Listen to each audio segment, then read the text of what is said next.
Hey guys, welcome to my new video. Hopefully you will like it, and please, if you do, then subscribe.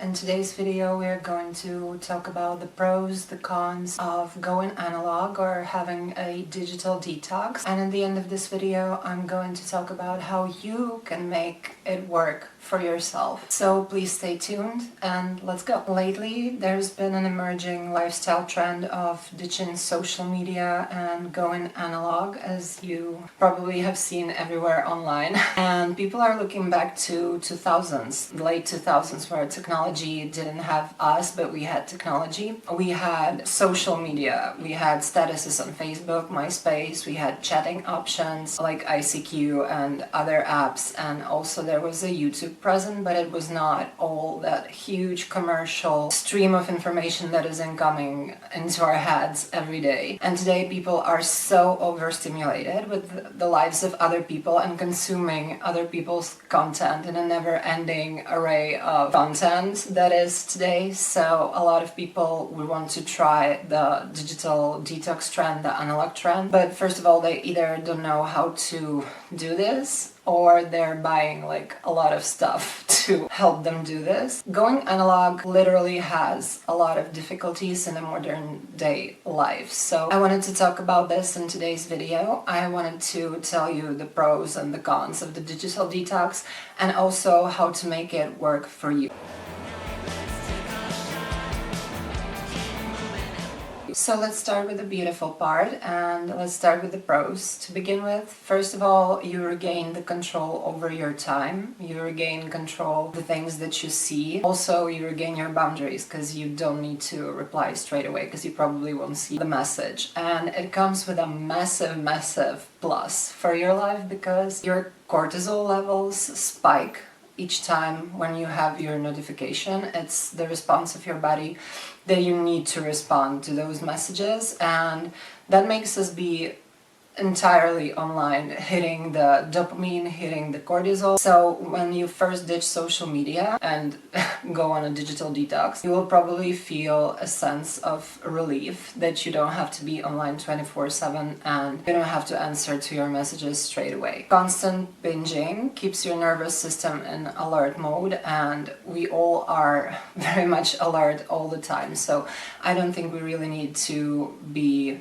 like constantly online. By removing those things, you regain your deep focus span, you regain a lot of time in your life. Just trust me, even if you don't see it, like doom scrolling takes hours and you don't even feel like how the time passes. You regain the time that you can spend on your hobbies, you regain the time to deeply connect with your friends or with your family. You can always intentionally call them and still keep in touch with everyone around you, but you are not in the constant stream of other people's lives and content that is going into your life. As far as I'm concerned, I was always checking the lifestyle videos and I was seeing them, and inside of me there was a huge stress of how I was supposed to live. A lot of hobbies that wouldn't, for example, interest me. If I saw them many times on the line, I would probably want to try this new hobby or try this new product. And I'm not even talking about like how commercial all the posts online are, because everybody is trying to sell you something, sell you a new product, a new lifestyle choice, a new hobby where you can like spend more of your money there. So as far as I'm concerned, this is a huge bonus. The next thing is the never-ending stream of AI generated content. Nowadays we don't even see if the content is AI generated or not. We cannot see that because many videos are either deepfakes or just created by AI. So that is also a huge plus because you can use your own head and your own thinking, how you're gonna do with your time, how you're gonna spend your money, and what you're going to do with your day. So with digital detox, you are no longer an observer of everybody else's lives, but you take your life into your own hands and into your own control, and you can discover who you really are, what things are good for you, what you like in life, and you have a lot of time to do those things and not just passively scroll and watch them. And also a very important part, your sleep patterns will begin to get better, because the blue light from the screens obviously is not good for us, but you will be surprised how better your sleep is when you ditch the constant smartphone thing in your life. Now, let's be entirely honest in here, because it also comes with some of the cons. And the worst thing about it is the loss of convenience, because all of the things are made for us to be convenient. We have our cards on our phones, we can shop all the time, we can connect with each other using different media and using different apps. If you go fully analog, you will lose this convenience. You won't be able to order cabs from your iPhone, you won't be able to buy things on Vinted or other platforms. You also lose a lot of the cards that are needed for your everyday hustle and bustle. For example, like public transport cards, or like your digital IDs, your digital cards. So you will be bound to like plastic cards, and sometimes, as I've noticed on my own, it's very hard to get these like cards in the physical form. Once you get them, there is a huge difference and a huge intent of how you pay and how you spend your money and your time. When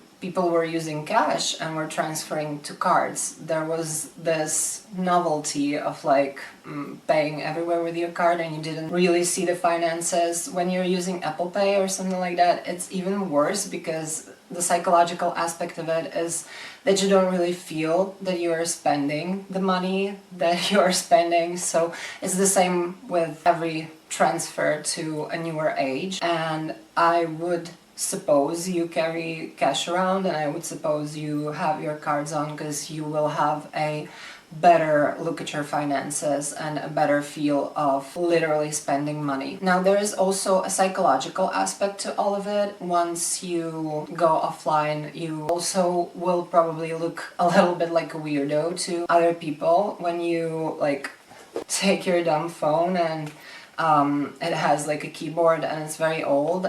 People will look at you and will be like, what is going on? What is this that you're using? Don't you have an iPhone? And it's a part of it, but you will sometimes feel like a weirdo in a modern day and age. And when people would want to drop you something, or will send you a link or a meme, for example, you won't probably know about it until you're physically on your computer clicking on the links and checking out the social media. But that brings you to the part when you are checking social media, so I wouldn't do that. And yeah, sometimes it feels weird, but for me personally, the pros are on a much higher level. Also, if we look at the cons, there is modern day thing which is called two-factor authentication. Obviously, dumb phones don't have the option of an app for your bank, or I don't know, many other important things when you have the two-factor authentication. So the security kind of thing can make you like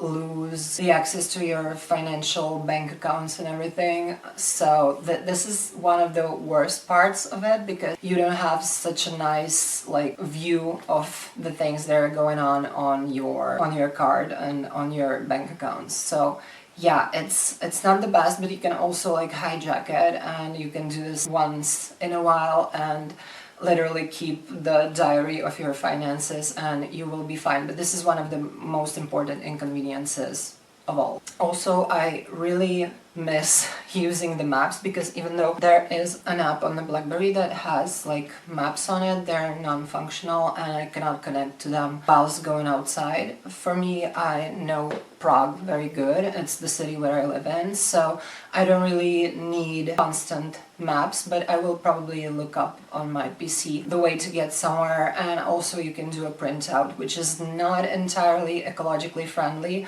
and also it's not as good as when the phone is navigating you. But yeah, the maps are one of the worst parts for me personally.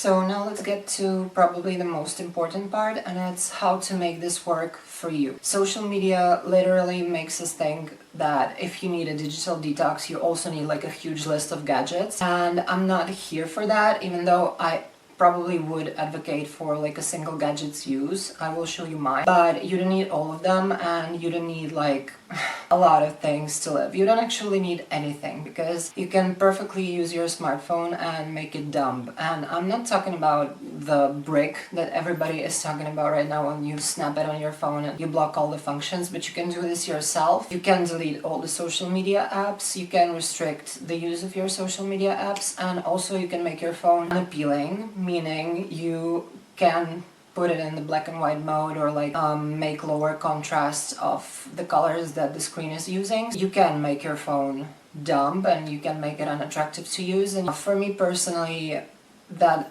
doesn't really work. I still have my iPhone unfortunately with me all the time, because I still don't have my transportation card, so I use it for identification in the transport. But it's always on the flight mode, it's always like deep in my bag so I don't look at it, because I do carry around some of my gadgets all the time. And first of all, it's dumb phone. As I said, you don't need to buy new stuff. You can also ask your parents, your friends, if they do have like an old tech laying around. I'm pretty sure they will be happy to give it to you, to gift it to you. If the 2G networks are still available in your country, you can use the older phones just to text and receive calls. And I must say that using a BlackBerry is such a nice experience, because I can hear everyone while talking. It's an amazing audio quality of the call, and also you have the physical keyboard to touch, and it's an amazing feeling to type in my messages. So first of all, the dumb phone. There are many dumb phones available online for very low prices that are working on 5G LTE networks, so there is an option for that. If you don't want to buy it, as I said before, you can use your smartphone and you can dumb it up. Also, if you need some of the functions of your phone, like for example, you really need maps, or you really need to make payments because you don't have your plastic cards, you only have them in the digital format, don't worry. Literally, you can use your phone and don't feel bad about it, because everybody's using their phones for much more things in there. Just be sure not to go into the social media part and spend a lot of time doom scrolling yet again. The next thing that I find really important is the wallet. I will be buying a new one, because this one is just for the cards and I'm not really in love with the design. I bought it before my 2009 transition, and yeah, I do have all my cards in there, as well as some cash to use for every day. And this is very needed, because you will need all of your cards to identify somewhere or to pay with them. The next thing that I found very much needed as far as I'm commuting, or when I'm commuting to work and the road is longer than I anticipate, I do have my Kindle. This is from 2011, I think, and it's the Kindle 4. I bought it online for like, I don't know, maybe $20, $25. I do have all of my books in there, and I don't have to really buy books. I'm not here to advocate for piracy or anything, but you literally can download the books on some of the websites, the older books for example. You can download them straight into your Kindle and just use them and just read them and enjoy. Also, you can download your books into an iPod in an audio format, and you can listen to them all the time. This is the next thing that I would recommend getting, but also you don't really need it, because you can either repurpose your old dumb phone to use it as an MP3 player or use it as an audio player, because for example, even my BlackBerry has an option to put an audio jack to put your headphones in and use a micro SD slot to download music, but I do prefer an iPod. I really like the single-use devices to use on my daily, and my attention is always on the device and what I'm doing on this device. So I would literally recommend something where you can play your music on. It can be your old phone as well. And what I'm using in my everyday life to shoot content and not be online is my digicam. You cannot see it right now, but it's behind the scenes of all of my videos. And also the most important part, it's not an all or nothing game. You can do it how you need it. You don't have to be offline all the time. You can use the time for digital detox, for example, on weekends, or you can use evenings for your advantage and just turn off your phone. That works totally fine. Just have at least some time in your life when you're offline, and then you will feel and appreciate this time so much more. As I said before, you don't have to buy like a lot of stuff that commercial organizations or other creators are pushing to you. Like, for example, this analog back trend where everybody had like a lot of things in there and not even using them. And please be intentional with what you're using and what you're spending your money on, because literally you can buy so much in this life. You can spend so much money on that and you won't probably even use it. So think about what feeling the new hobby or the new things are gonna bring into your life, and if you're content with that, go get it. If you feel like it's not about you but about other people's lives and trends, literally getting into your life, getting under your skin, then just take your time and you'll see if you need it or not. At the end of the day, going analog is not about hiding from the future. It's not about hiding from progress. It's about remembering how it feels to be human right now in this moment. It's about choosing quality over quantity and depth over speed. As far as I'm concerned, I live in my 2009 bubble when I'm using the technology that was back there, when I'm dressing this part. For me, it's a lot about nostalgia and how I felt during the days before, because I am a millennial, zillennial, however you call it, and I was 13, 14 when late 2000s were on the market, so I remember how life was before, and I made this bubble for myself where I am not usually on social media and I'm not doing like doom scrolling all the time. For me, producing this content is about giving you some informations from on my behalf on how am I doing this digital detox, and I'm pretty sure that some of you might benefit from these videos, so I'm doing like a kind of educational content and also some of the aesthetic content, but I'm not on social media all the time. I do my video cutting on my computer, then I upload it to the websites, and that's it. I use my smartphone only when I'm uploading content to TikTok, because I haven't been able to know how to use TikTok without using my smartphone. So if you know something about that, be sure to write down in the comments. And for the end of this video, I just wanted to say that